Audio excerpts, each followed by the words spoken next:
जय हिंद दोस्तों। इस वीडियो में हम लोग देखेंगे खिलजी वंश से संबंधित महत्वपूर्ण बातें। तो इसके पहले हम पढ़े हैं गुलाम वंश, जो 1206 ईस्वी से लेकर 1290 ईस्वी तक चला, जिसकी स्थापना, खिलजी वंश की स्थापना कुतुबुद्दीन ऐबक ने किया था। इसके बाद जो अंतिम शासक था वो कैमूर्स था। उसके बाद सत्ता आता है खिलजी वंश में।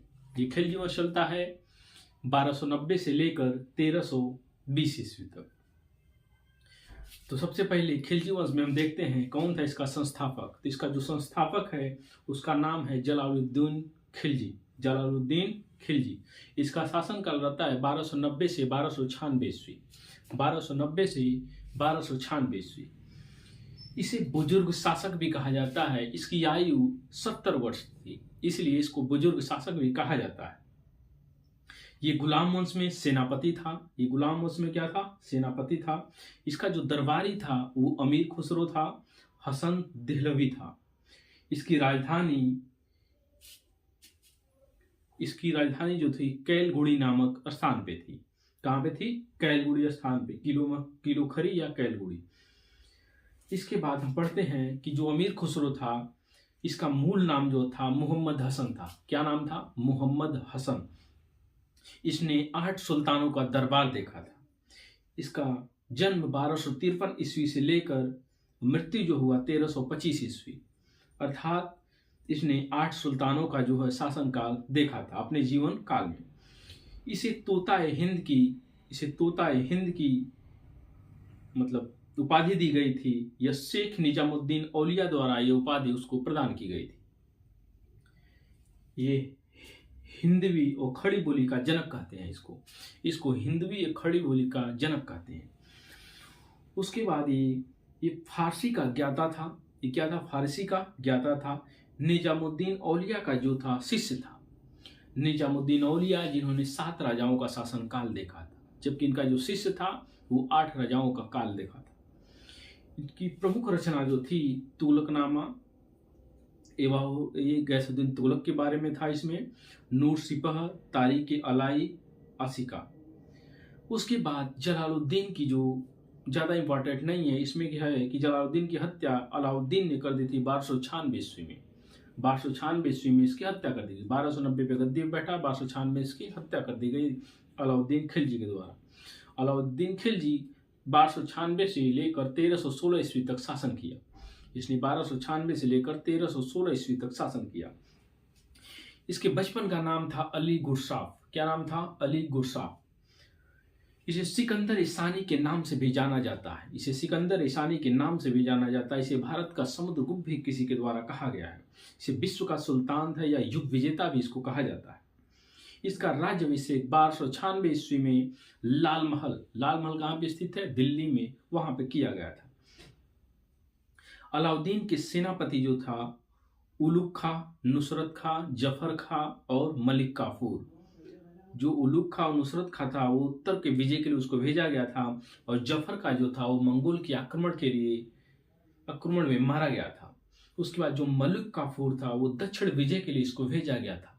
दक्षिण में जो उसने संचालन किया था वो मलिक काफूर ने किया था खिलजी के शासनकाल में, अलाउद्दीन खिलजी के शासनकाल। 1298 ईस्वी में गुजरात अभियान किया। 1298 ईस्वी में इसने गुजरात अभियान किया। राजा कर्णदेव उस समय वहां के शासक थे। मलिक काफूर को नुसरत खान ने 1000 दिनार में खरीदा था। मलिक काफूर को नुसरत खान ने 1000 दिनार में खरीदा था, इसलिए इसको 1000 दिनारी भी कहा जाता है। क्या कहा जाता है? 1000 दिनारी। 1000 दिनारी में इसको भी कहा जाता है। इसके बाद से इसका जो अगला मिशन था रणथंभौर का अभियान, इसने 1301 ईस्वी में किया था। रणथंभौर का अभियान जो था इसने 1301 ईस्वी में किया था। 1301 में वहां के राजा थे राजा हमीरदेव। पहले नुसरत खान गया और पराजित हो गया। उसके बाद इसको अलाउद्दीन गया और जीता। अर्थात जो रणथंभौर का अभियान था, सबसे पहले उसने अपने जो थे नुसरत खां उसको भेजा था। जब वो पराजित हो गया उसके बाद इसको भेजा गया, अलाउद्दीन स्वयं गया और वहां पे जीता। अगला अभियान था चित्तौड़गढ़ का अभियान 1303 ईस्वी में। 1301 में रणथंभौर का अभियान और 1303 में चित्तौड़गढ़ का अभियान। उस समय वहां के राजा थे राजा रतन सिंह। राजा रतन सिंह, और उनका जो सेनापति था वो गोरा बादल था, गोरा बादल था। और इन्हीं की जो पत्नी थी पद्मावती, जिन्होंने जौहर किया था, बहुत इंपॉर्टेंट क्वेश्चन है, वही बना है। उसके बाद अगले वीडियो में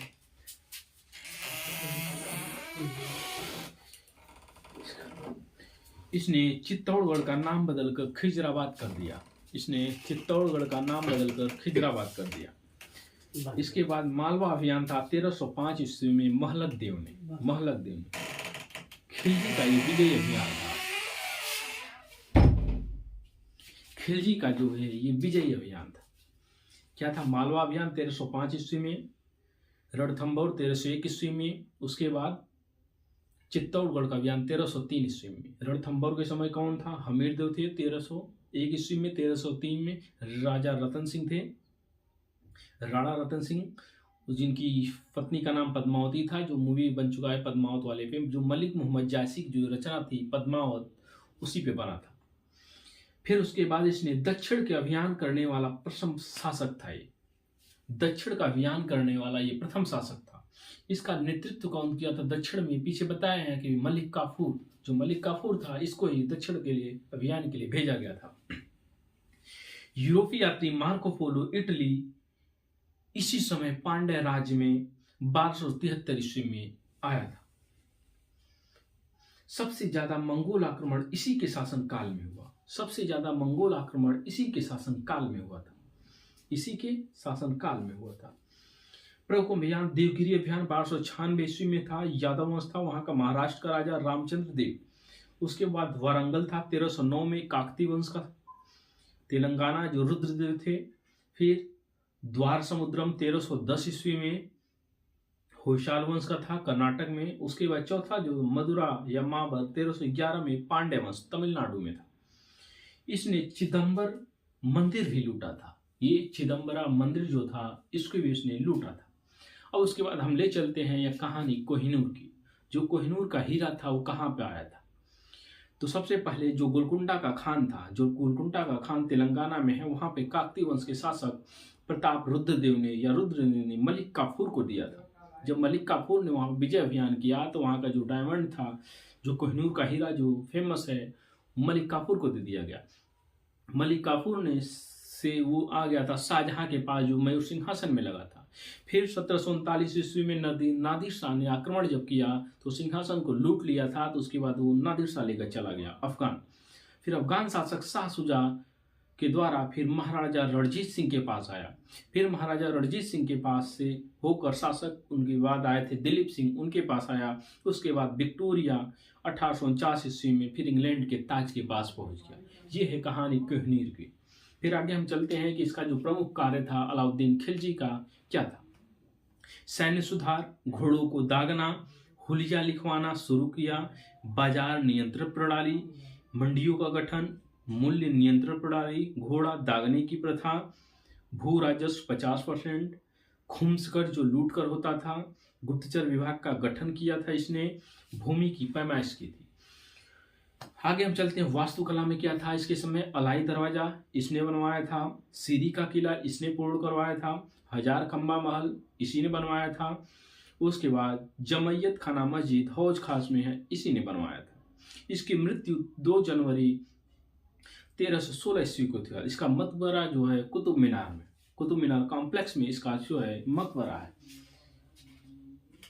मकबरा जो है कुतुब मीनार। फिर आगे हम ले चलते हैं। अगला जो है शासक है मुबारक खिलजी। 1316 से लेकर 1320 ईस्वी तक जो खिलजी वंश का एक तरह से अंतिम जो शासक था मुबारक खिलजी था। इसे पागल बादशाह के नाम से भी जाना जाता है। पागल बादशाह किसे जाते हैं? मुबारक खिलजी। किस वंश का था? खिलजी वंश का। इसने स्वयं को खलीफा कहा। दक्षिण का अभियान में कायल क्षेत्र, माबर क्षेत्र, वारंगल क्षेत्र। बस इतना इंपॉर्टेंट। तो वीडियो कैसा लगा आप जरूर बताइएगा। धन्यवाद।